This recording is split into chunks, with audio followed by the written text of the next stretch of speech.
Hey, this is Matt from InvestiQuant. Today is Thursday, May 14th, 2020. And this morning I looked through a few different things, the way the market was setting up, to see if there was anything that stood out as interesting to me. And for the end of day biases, I honestly didn't see a whole lot. Everything I saw was pretty mixed.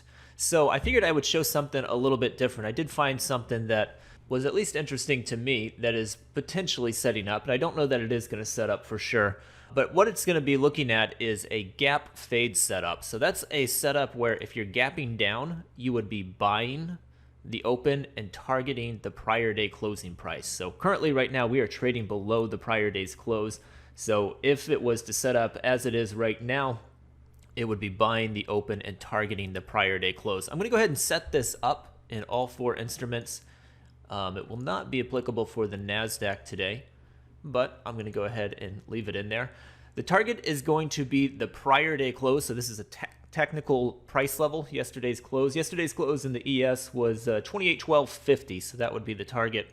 The stop I'm going to use is 40% of the 5-day ATR, and that comes out to roughly 25, 26 points today.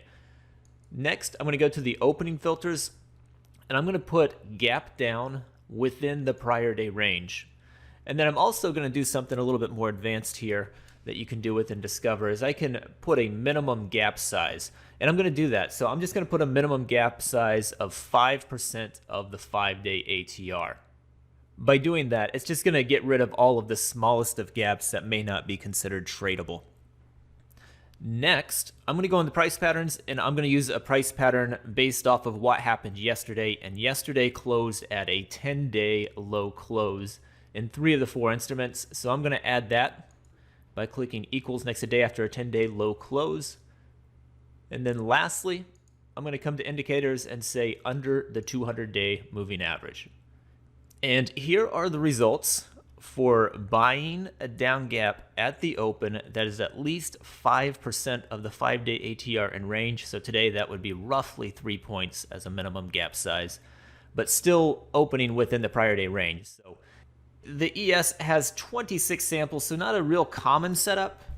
NASDAQ 28, YM 23, Russell 32.